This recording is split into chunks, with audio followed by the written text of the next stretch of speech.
Saudações, queridos alunos, tudo bem com vocês? E aí, peço desculpa pela demora na gravação do vídeo, tá? Mas problemas técnicos aconteceram e a gente vai se adaptando aí, né? Certo?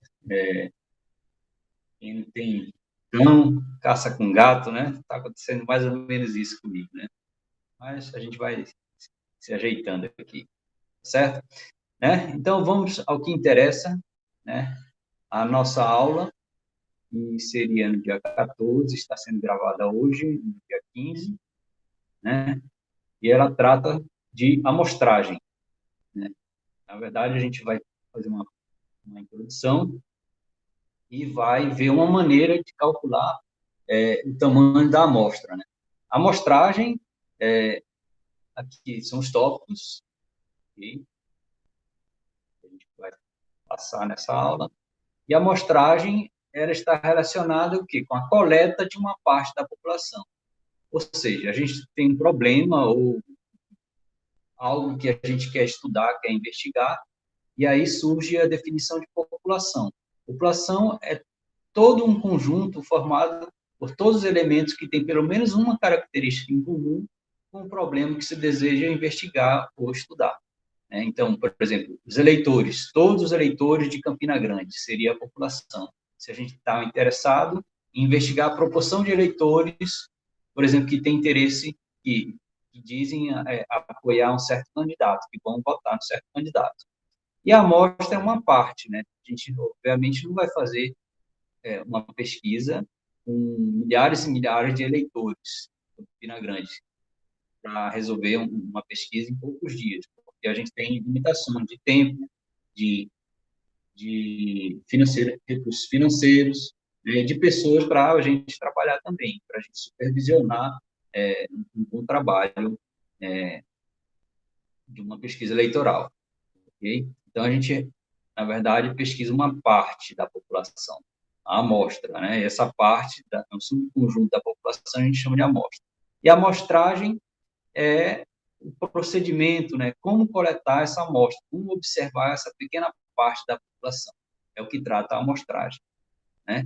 Então, e tem o conceito de censo, se observássemos toda a população, é a observação de toda a população, a amostragem é a observação de uma parte da população, da amostra. Tem o conceito de parâmetro, que é uma característica numérica relacionada à população, por exemplo, a proporção de eleitores, de todos os eleitores que votam no candidato A, e estatística, que é um conceito também que é uma característica numérica, porém associada a uma amostra, né? Então, a proporção de eleitores favoráveis ao certo candidato na amostra. A diferença é que um da população, característica numérica da população, o outro é da amostra, sei, ok? E na estatística a gente tem a incerteza, né? Porque está observando uma parte, geralmente essa parte é obtida através de amostragem probabilística, onde a gente consegue calcular a probabilidade dessa amostra ser observada, né? E aí a gente tem incerteza, tem variabilidade nos resultados. Essa amostra, se a gente observar hoje uma amostra, a gente tem um certo resultado, por exemplo, 40% dos eleitores são favoráveis a certo candidato. Se a gente coleta uma amostra amanhã, provavelmente, muito provavelmente, a gente não observa mais 40%, mas sim 39%, 41%, 42%. Então, depende, né, da amostra que a gente coletar, a gente tem uma variabilidade, uma incerteza, né? Então, estatística ela é vista neste sentido, não como ciência, mas sim como uma variável aleatória, característica numérica associada a uma amostra. Então, aqui foi basicamente, né, eu falei, chama atenção aqui para o objetivo principal de uma técnica de amostragem, é que a gente busca garantir a representatividade da população. O que é representatividade da população? É que a amostra represente o mais fiel possível o retrato, o comportamento da população, né? Então, a amostra ela tem que representar o mais fiel possível, o mais próximo possível à realidade da população. Okay? Plano amostral, planejamento amostral, é um protocolo que descreve o método para coletar os dados, como coletar os dados descreve exatamente como escolher uma amostra de uma população, além de definir o tamanho da amostra. Quantos elementos devem pertencer à amostra?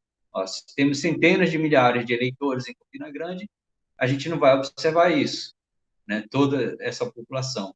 Mas aí quantos elementos, quantos eleitores devem compor o tamanho da amostra? 600, 1.000, 2.000? Isso a gente vai ver um pouco no final dessa aula. Então, a amostragem no dia a dia, a gente já viu em aulas anteriores, por exemplo, para verificar se um café está quente ou doce o suficiente para o nosso gosto, o sabor que a gente gosta, a gente não precisa tomar uma garrafa de café completo. Basta uma xícarazinha, a gente sabe o quanto está quente e o quanto doce está esse café. Exame de sangue, a gente precisa, basta um pouco de sangue, né? Alguns ml de sangue, que a gente consegue verificar se temos alguma doença ou não, né? E várias e várias outras situações do dia a dia nos dão a noção de que a gente trabalha com amostra, uma parte de uma população, ok? Então, é isso que acontece.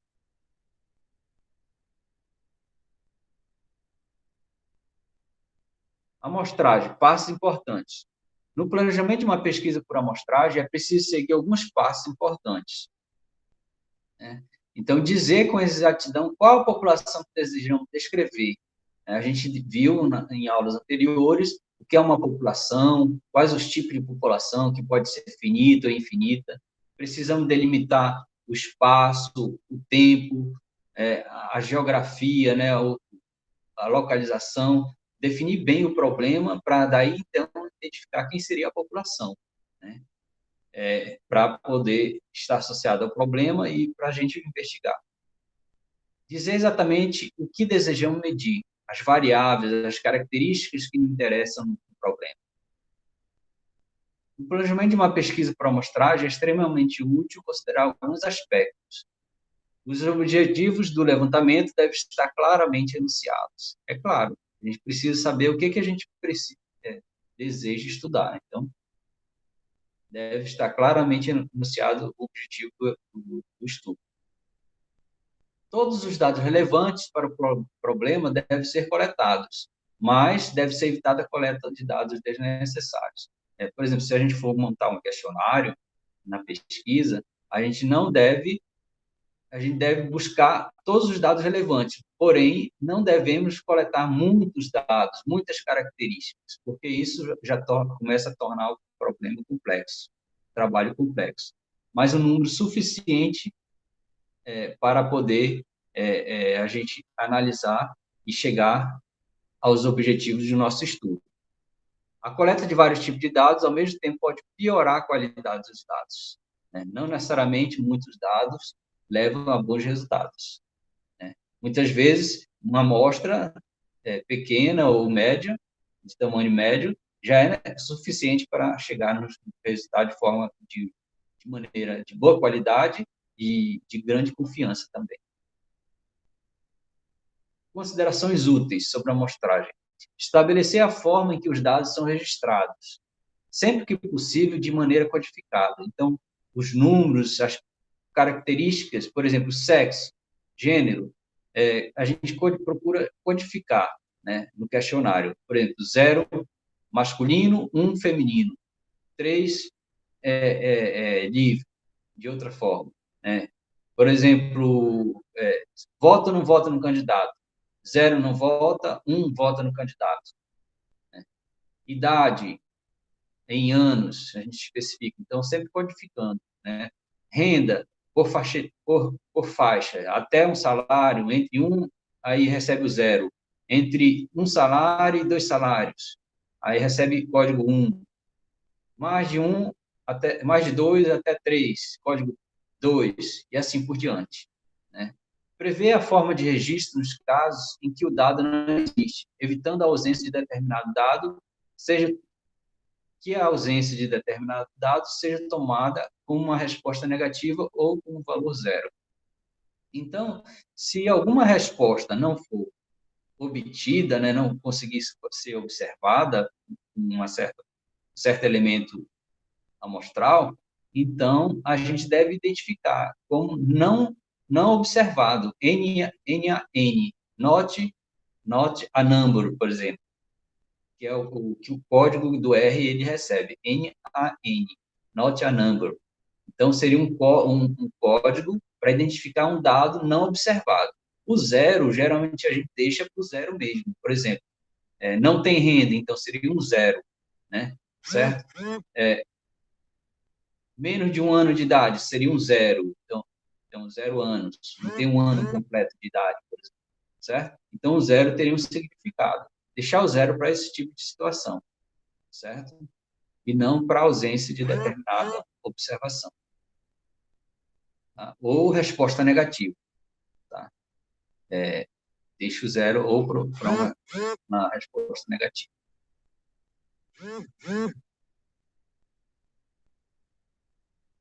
Recomenda-se realizar um estudo preliminar sobre a forma de coletar os dados antes da pesquisa amostral final. Então, a gente chama de amostra piloto. Então, uma recomendação boa para a gente não ter surpresas desagradáveis numa pesquisa é a gente realizar uma pesquisa piloto, uma amostra piloto. Então, a gente pega uma pequena porção da população, pequena mesmo, aplica questionário, faz um experimento e verifica como isso se comporta. Verifica a resposta, se tem algum problema de inconsistência, de ambiguidade, se está fácil compreensão do questionário, as pessoas estão compreendendo as perguntas. E, às vezes, a gente pode fazer perguntas a um público, digamos, perguntas muito sofisticadas, muito formais para uma população carente, por exemplo. De repente, essa população carente, devido ao baixo grau de instrução, pode não compreender determinadas palavras que estão no questionário. Então, você, numa amostra piloto, percebe isso. É claro que você já evita antes mesmo de uma amostra piloto, né, nesse exemplo. Tá? A amostra piloto permite, por exemplo, melhorar os instrumentos de medida, né, e ou o procedimento da coleta de amostra. Ok? Revelar dificuldades que podem ser sérias quando aparecem em larga escala. Então, isso é importante também para a amostra piloto. Estimar o tamanho da amostra. Muitas vezes a gente pega algumas características do tamanho da amostra e utiliza para o cálculo do tamanho da amostra, tá certo? Tipo a proporção de eleitores favoráveis ao candidato, pega esse valor na amostra piloto e usa num cálculo para a amostra final de uma pesquisa em maior escala, sendo amostral. Primeiro grande grupo de técnicas de amostragem. A gente tem alguns grupos de técnicas de amostragem.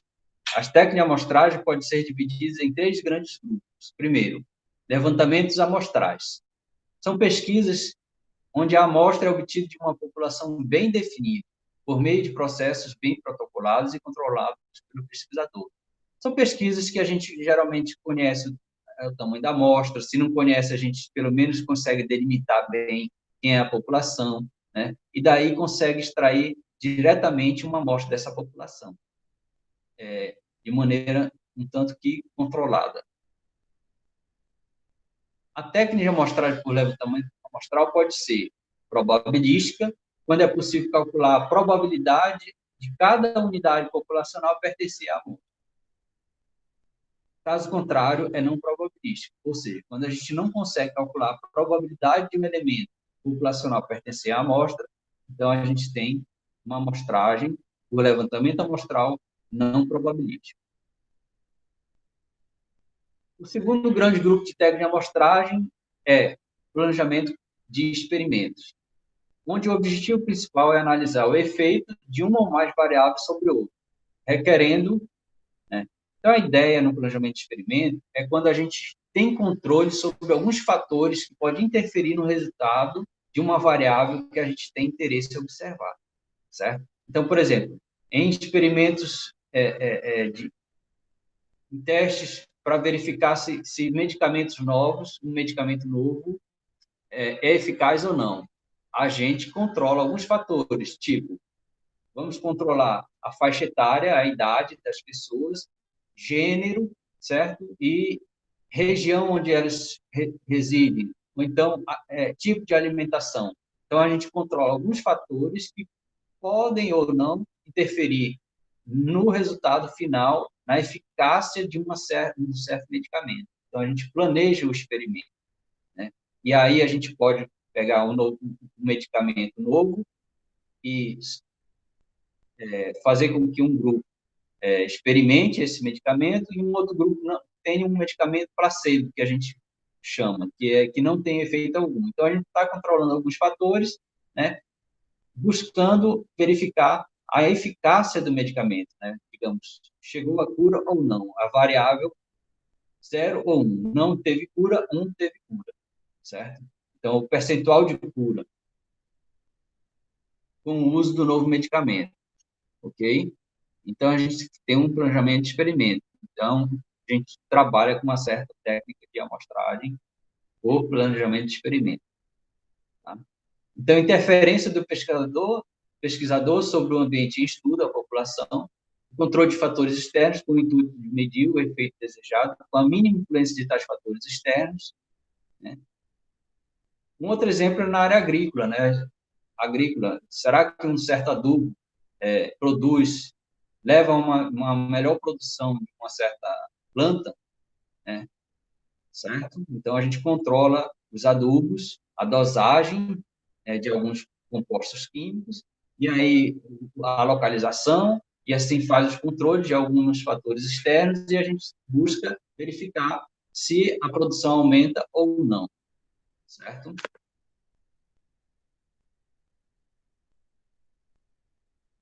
Esse tipo de amostragem é bastante utilizado em agronomia, ensaios clínicos, em medicina e testes de novos produtos.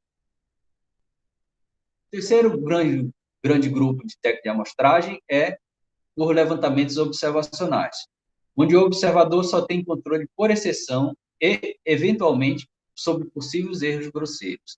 Então, o observacional, diferente do levantamento, aqui, o outro levantamento amostral, diferentemente do levantamento amostral, que pode ser probabilística ou não probabilística, no amostral, levantamento amostral, a gente controla alguns fatores. A gente tem observação, alguns fatores controlados para observar. Já no observacional, a gente não tem muito controle. Por quê? A gente observa diretamente na população, certo? Por exemplo, séries de dados temporais são exemplos típicos desses levantamentos. Por exemplo, as vendas em função de vendas passadas, né? A gente vê uma série histórica, né? A gente não tem controle direto sobre as vendas, a demanda do mercado concorrente, a gente não tem controle. Então, a cada mês existe um volume de vendas que a gente não consegue observar através de uma amostragem direta, certo? A gente observa e as coisas vão acontecendo ao longo do tempo. Por exemplo, os índices de desemprego, índice de uma certa bolsa de valores, né? Índices econômicos, geralmente a gente não tem controle. Então, a gente apenas observa. Então, são levantamentos observacionais. Já o levantamento por amostragem, a gente, por exemplo, quer observar os eleitores.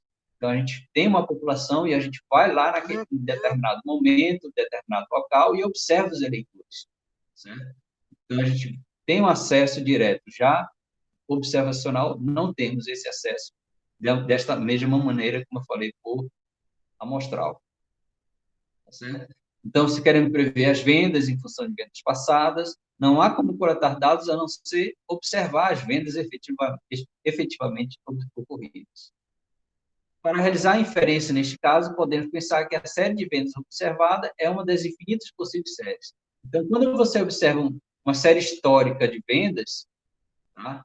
Ou de um certo índice, você observa uma trajetória. Então, essa trajetória ela pode ser pensada como uma amostra de várias outras possíveis trajetórias. Perceberam a diferença? Ok. Se tiverem alguma dúvida sobre isso, vocês me questionam na aula online, ok? Erro amostral e sua especificação. O que é um erro amostral? A gente vê nas pesquisas eleitorais aí na televisão falando sobre erro amostral. O erro da pesquisa é de 2 pontos percentuais, para mais ou para menos. Mas aqui, erro amostral, vamos definir como sendo a diferença entre o valor que a estatística pode acusar e o verdadeiro valor do parâmetro que se deseja estimar. Então, a gente tem um valor, por exemplo, proporção de eleitores favoráveis na população é um parâmetro. E a proporção de eleitores favoráveis ao candidato na amostra é uma estatística, como a gente definiu no início da aula. Então, a diferença entre a estatística, a proporção na amostra, menos proporção na população, que é a verdadeira que gostaríamos de conhecer, mas dificilmente conhecemos, a não ser quando ocorre a eleição efetivamente, essa diferença a gente chama de erro amostral. Isso é para qualquer outra característica que a gente quer estudar. Certo? Por exemplo, a renda média da população, certo? Então, eu tenho uma renda média, aí eu pego a estatística, renda média na amostra, subtraio da renda média da população, parâmetro, e aí eu tenho um erro amostral. E ela serve para determinar o tamanho da amostra, né? Para determinar o tamanho da amostra. Então, a gente especifica o erro máximo na amostra, tá certo? O erro amostral tolerável, que a gente tolera, ou seja, quanto admitimos errar na avaliação do parâmetro de interesse, né? E que deve ser feita sob um enfoque probabilístico, pois, por maior que seja a amostra, existe sempre o risco de o sorteio gerar uma amostra com características bem diferentes da população, de onde ela está sendo extraída. Ok? Então, o erro amostral é o que a gente precisa para determinar o tamanho de amostra numa pesquisa. Então, para determinar o tamanho, uma abordagem para o seu cálculo. Então a gente está definindo aqui o erro amostral exatamente para abordar uma maneira de calcular o tamanho de uma amostra, o número de elementos numa amostra. Então, o tamanho mínimo de uma amostra aleatória simples, tá? A gente vai ver depois o que é uma amostra aleatória simples, que é uma amostragem, uma técnica de amostragem probabilística. Então, a gente vai considerar o N maiúsculo como sendo o tamanho da população, N minúsculo, o tamanho da amostra final, N0 é a primeira aproximação para o tamanho da amostra, E0 é o erro amostral tolerável, o máximo que eu admito em errar na pesquisa, por exemplo, 2 pontos percentuais. Supondo o interesse em estimar uma proporção de elementos populacionais com uma certa característica, por exemplo, percentual de eleitores, ou um percentual de pessoas, de famílias que usam um projeto de um auxílio emergencial, por exemplo, né? Ou então que participam de um projeto social, a proporção de famílias que usam, se beneficiam de um certo projeto social. Tá? Então, seria um máximo de erro que a gente admite pensando em proporção, tá? Em característica representada por proporção. Então, o primeiro cálculo para o tamanho da amostra seria 1 sobre o quadrado do erro tolerável, tá? Onde esse erro é entre 0 e 1, aberto, certo? Porque aqui, se for 0, fica 1 sobre 0, dá indeterminação, né? Certo? E 1 seria o tamanho da amostra, 1 sobre 1 ao quadrado, né? Daria 1. Então, o tamanho da amostra seria 1. Então, é interessante que o erro tolerável seja o menor possível entre 0 e 1 aberto. É claro que você observa que quanto menor o erro, 1 sobre uma coisa pequena vai dar um valor grande. Então, maior o tamanho da amostra, mais gasto, mais tempo, etc. Né? Pessoas para controlar a pesquisa. Tá? Um erro pequeno. Por outro lado, quando eu aumento o erro, né, 1 sobre algo muito grande dá o tamanho da amostra pequena. Veja que é inversamente proporcional. Quanto maior o erro, menor o tamanho da amostra. Isso é intuitivo. Né? Quanto menor o tamanho da amostra, quer dizer, eu observo uma menor porção da população, maior é o erro que a gente pode cometer. Não é verdade? Então,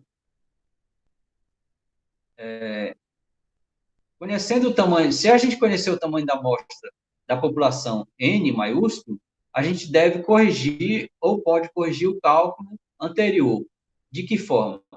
Calculando o tamanho da amostra final, como sendo o tamanho da população vezes o tamanho da amostra inicial, dividido pelo tamanho da população mais o tamanho da amostra inicial.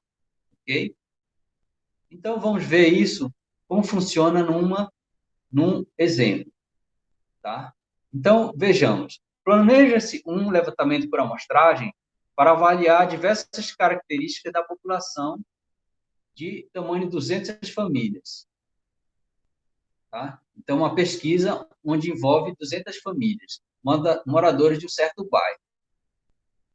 Estas características, né, parâmetros, são especialmente do tipo porcentagem, tais como a percentagem de famílias que usam o programa de alimentação popular, a percentagem de famílias que moram em casas próprias, etc. Então, qual deve ser o tamanho mínimo de uma amostra aleatória simples, tal que possamos admitir com autoconfiança que os erros amostrais não ultrapassem 4%? Tá? Então, erro amostral não ultrapassa 4% é o erro tolerável, o E0. Né? Como a gente pode verificar aqui, ó, o erro amostral tolerável, E0. Tamanho da população, N maiúsculo. Tá? Então, vamos ver como é que a gente pode trabalhar agora, né, com essas informações. Então, primeiro, a gente tem um erro máximo tolerável,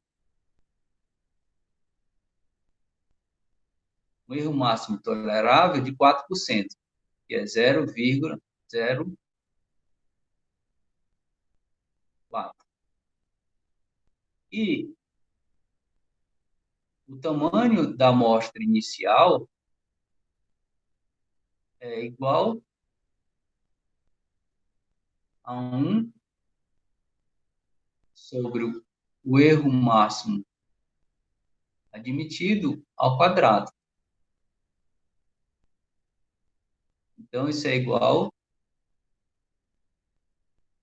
a 1 sobre 0,04 ao quadrado.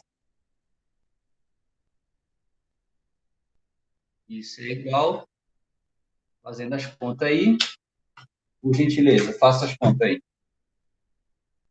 Um minutinho para vocês. 1 dividido por 0,04 ao quadrado. Vocês devem andar com caneta, papel e máquina, certo?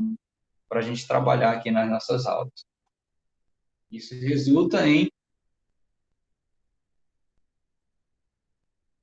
625.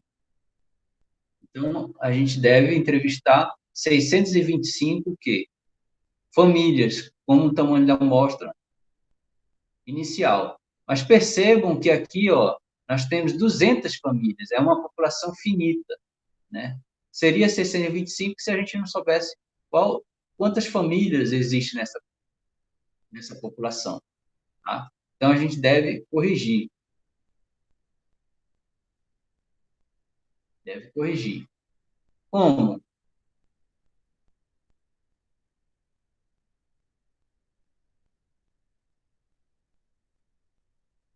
Como N igual a 200,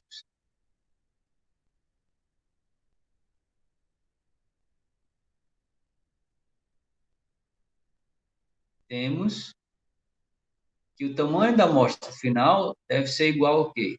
Ao tamanho da população vezes o tamanho inicial da amostra dividido pelo tamanho da população mais o tamanho da amostra inicial. Isso é igual ao tamanho da população 200 vezes o tamanho da amostra inicial 625 dividido por 200 mais 625, isso é igual Então, maquininha na mão, né? 200 vezes 625. 125.000. 125.000 dividido por 825.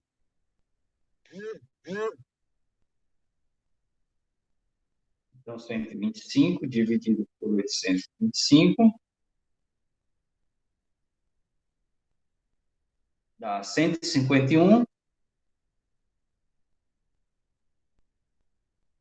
151,51.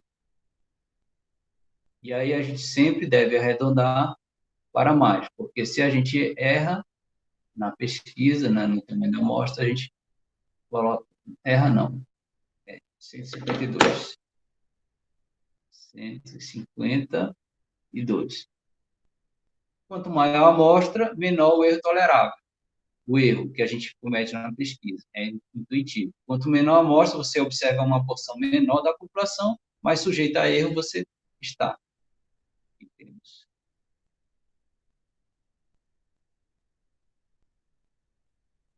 Ok?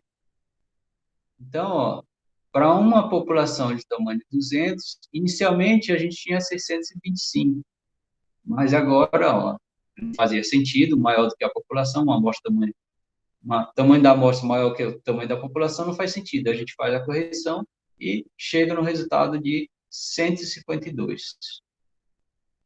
A gente vai ver mais na frente que isso corresponde a um nível de confiança, a pesquisa de 95%, aproximadamente. Certo?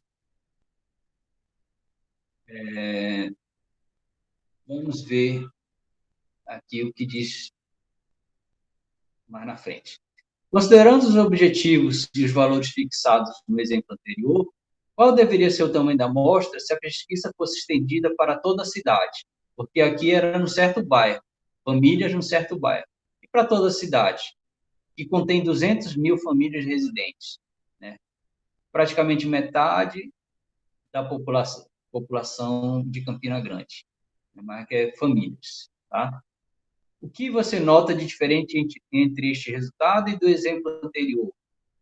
Okay? Então, vamos ver aqui, 200.000 agora é o meu ENAM, né? O tamanho da amostra da população aumentou, né? Então, se N igual a 200.000,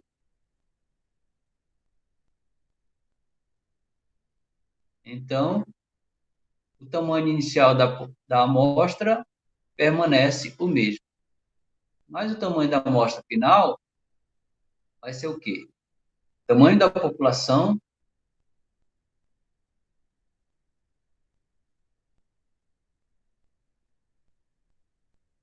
tamanho da população, 200.000, vezes tamanho da amostra inicial, 625, dividido por 200.625, que é a soma já. 200.625. Então, isso é igual a 200.000. 200.000 vezes 625 dá 125 milhões.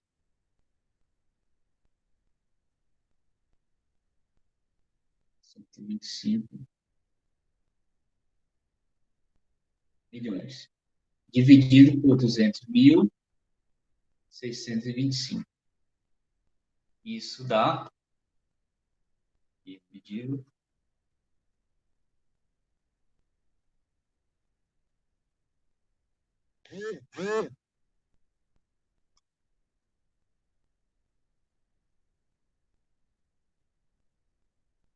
200.625. Dá 623. 623,1. arredondando, aproximadamente 620, aliás, 624. É isso? Então, vejam, a minha população era 200 mil. 200 mil. E o tamanho da amostra final, quando a população é 200 mil, ficou em 624. Agora, percebo que inicialmente era 625, ou seja, não se alterou muito, não diminuiu muito o tamanho da amostra. Não é verdade? Né? Então, por que isso aconteceu? Né? Esperaríamos que fosse algo semelhante, como foi a população era pequena, né? Então, a gente deve observar o seguinte, né? Que, na verdade, o tamanho da população é igual a tamanho, aliás, tamanho da amostra final é tamanho da população vezes a amostra inicial, dividido pelo tamanho da população mais a amostra inicial. E eu quero observar, isso é função tanto do tamanho da amostra inicial como do tamanho da população. Aí eu quero ver qual o comportamento desta função, digamos assim, do tamanho da população, qual o comportamento do tamanho da amostra final em função do tamanho da população e não, né? Quando a população aumenta. Então, é um limite para N não tendendo ao infinito, não uma população grande. Então, eu vou dividir numerador e denominador por N não. Então, vai ficar N0, porque N não vezes N0 dividido por N não, sobra N0. E o denominador, N não por N não, dá 1. Mais N0 por N não, dividido por N não.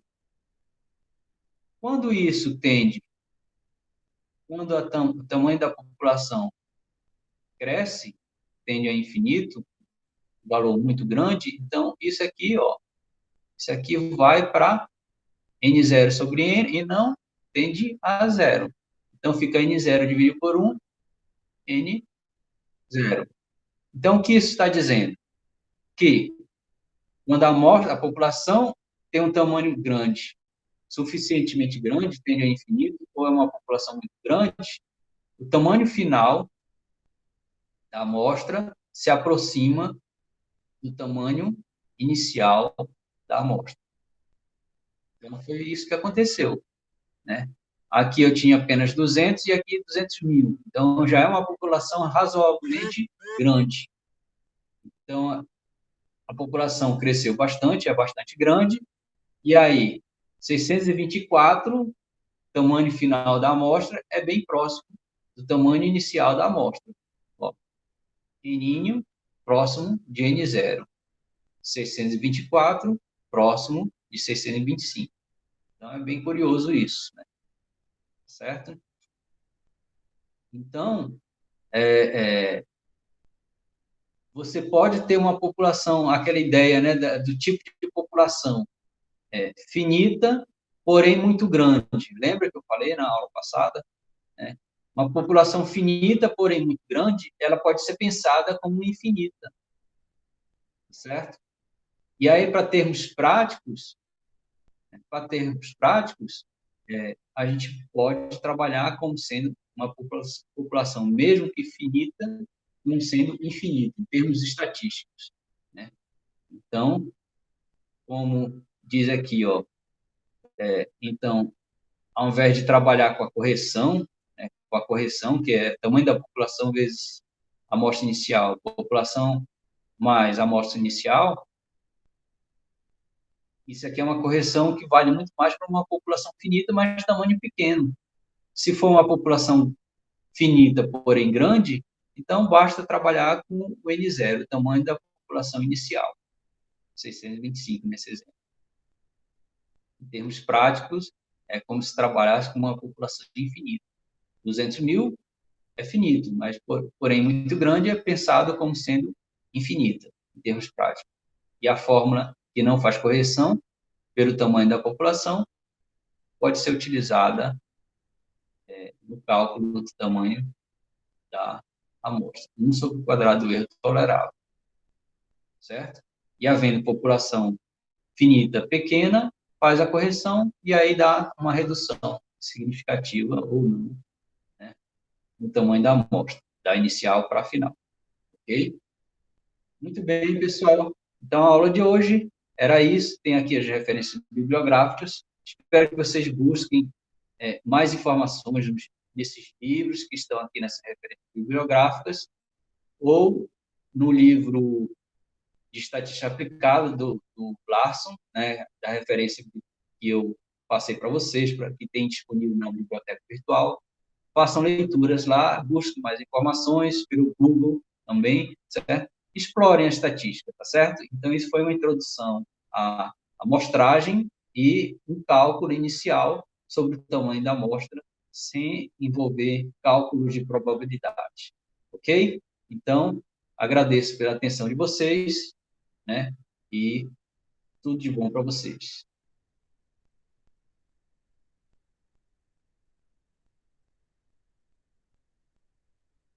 Até mais, até a próxima.